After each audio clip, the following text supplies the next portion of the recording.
JJ here from 22 Explosive Hits coming at you. This is a contest entry for Trevor. He asked us to provide our guilty pleasures, so that's what I'm going to do.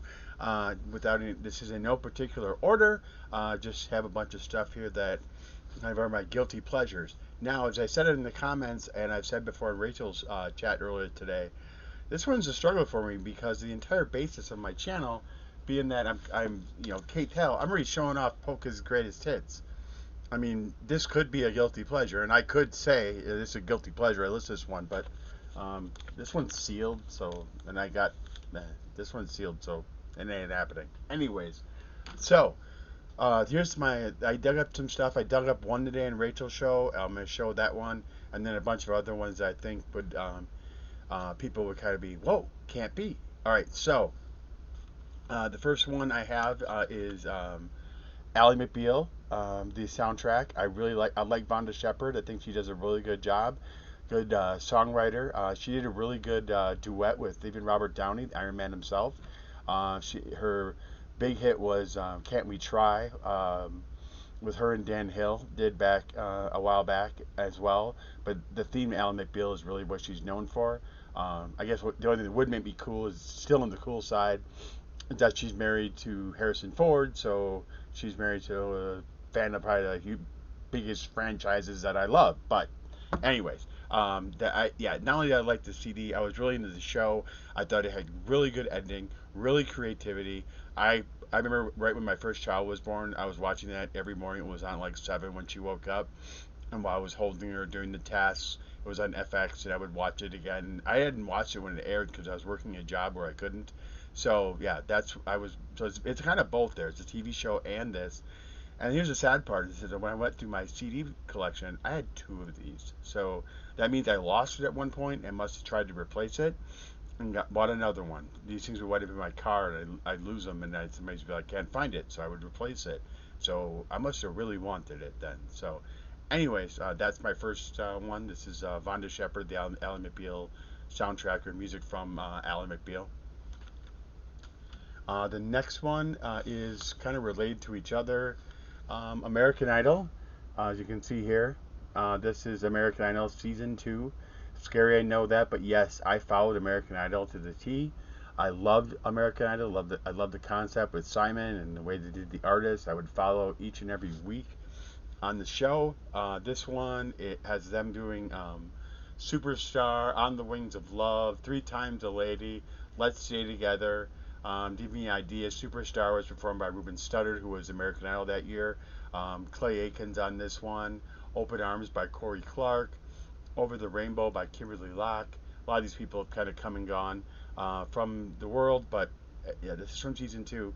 But the sad part is, to go even further, when you go to my video collection, I have every Simon season other than the newer one. I have the old Fox ones all saved, and I saved the recordings. I do have them on my server. I do guilty pleasure. I do go back and watch them from time to time for whatever reason. A song might strike me or something. So so this goes further than that. Not to mention, I even have Clay Aiken's solo venture, which is Measure of a Man. This has his hit "If I Was Invisible," and on it as well. We also know that he did run for congressman as well a while back. That's probably what he's known for lately. I don't know what he's up to now, but I know he was pretty big, being the runner-up for this season of American Idol. So I do go back and I watch American Idol. Something will strike me and I want to go back and see it. So I did watch it. Towards the end of the finales, Kiss was on there, Bee Gees were on there. They did a lot of good artists that would come on there as well. So I guess Elton John was on there, so they do have that. But a lot of people don't take me seriously as a music enthusiast because I've watched that show. It was a guilty pleasure that I couldn't put down after watching season 3's, where I really started to launch at it, because 2 I had to work. It was actually funny. I was at Radio Shack picking up some component for my stereo and wondered why it was so dead. He's like, "Oh, the finale of American Idol's on. Everybody's watching it." And I'm like, "Well, I didn't know." But yeah, after season 3, And actually, funnier is I did go down to the United Center in Chicago, and at one of the concerts of my booking that I saw, I did go to see American Idol live. Horrible show. I will, for many reasons. One is it didn't start. It started 2 hours late because they had sound problems, and not to mention it probably added to my not my misery, but the whole night wasn't fun either because me and my wife were very pregnant at the time, and so we had made the travel down to Chicago to go see this show. And we had a whole night ahead of us to travel back, so we didn't hit back to Milwaukee until like the middle of the night. So it was a pretty late time. Anyways, the next one. Remember my wife laughing at me. That's why I grabbed this one for liking him. John Cicada. He's actually from Miami Sound Machine. I actually for some reason I got into his stuff. I hung out with a lot of Hispanic. A lot of my friends from New York were Hispanic. So I hung out with them, and I got to actually hear the American because his Spanish stuff would play in their houses, and I heard the American. I was like, maybe just I understood what was going on, but I got into him. I actually was into him for a while, and I remember when we got married, and my wife was going through my CD collection. She's like, "You have John Cicada?" And I was like, "Yes, I do." So I thought it was a perfect one to show for guilty pleasure. Obviously, I'm listening to my John Cicada records behind closed doors. So now it's out in the open. All right, the next one, I did show this when I got it. I got this one as a guilty pleasure. This is Bobby Brown, Don't Be Cruel. I dressed like that. And when in 1990, I still play this record. I enjoy the tunes because this was on the dance floor. I mean, I could like rock and roll Beatles, I could like heavy metal, I could like a lot of this stuff, but I like to dance. I enjoyed going to dances, and so this was what was being played on the dance floor was this record. It has "Don't Be Cruel," "My Prerogative," "Rock with Ya."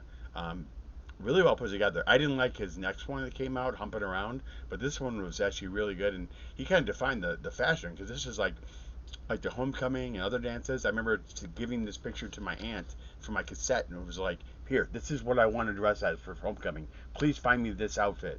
And my aunt helped me get dressed for homecoming, and I remember coming pretty close to this with the turtleneck, and then having the double-breasted suit and everything from Boston store to go out. So again, guilty pleasure of mine that I really am into Bobby Brown, and even an extension of that, I do like New Edition, Boys to Men. I like them as well.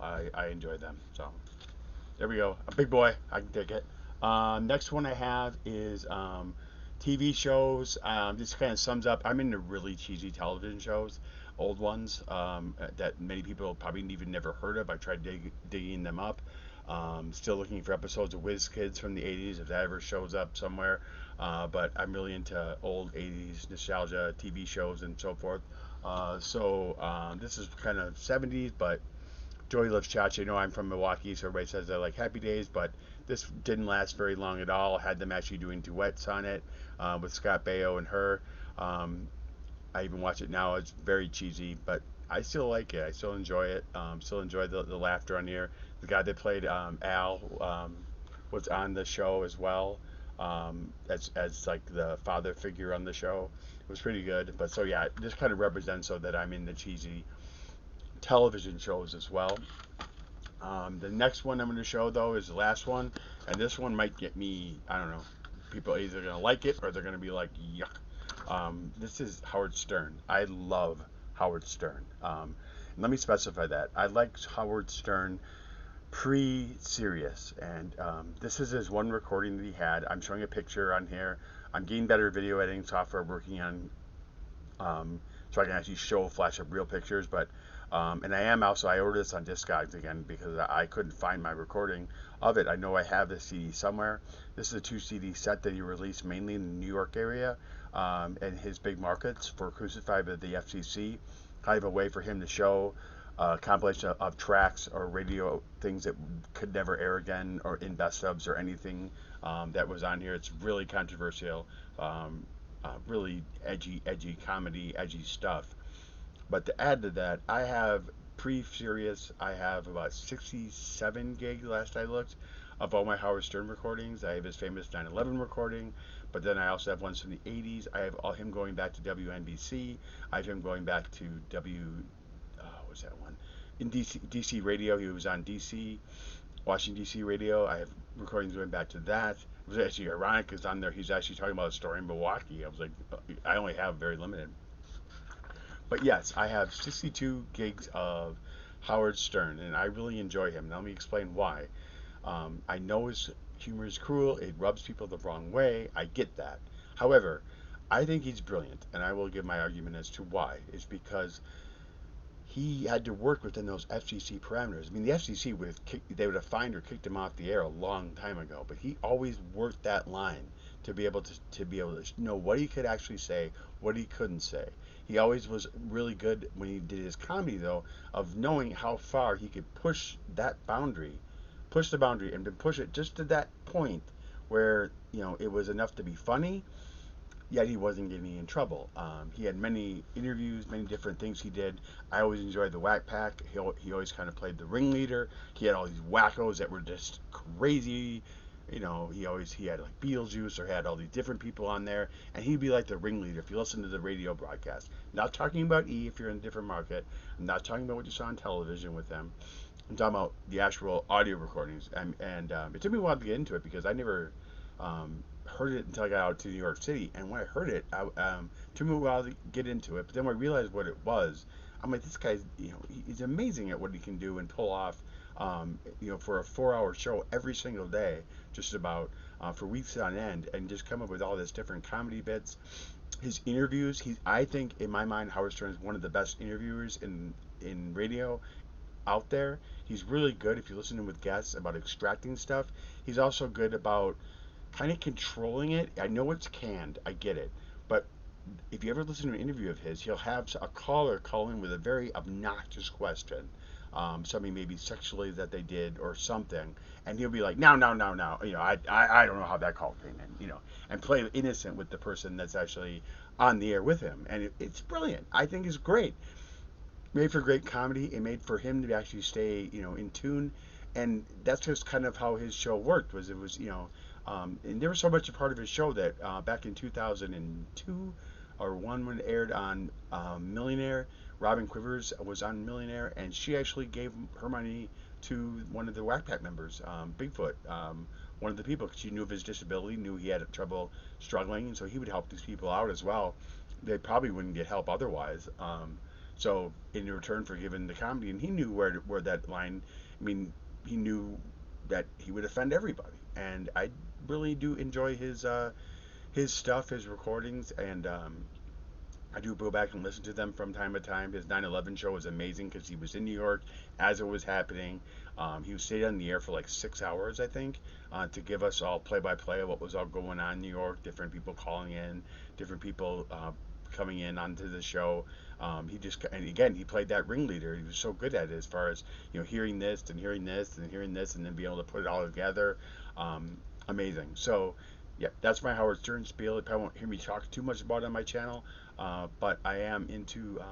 I do listen to a lot of older Howard Stern interviews, Howard Stern bits, and all that, and then that Crucified by the FCC.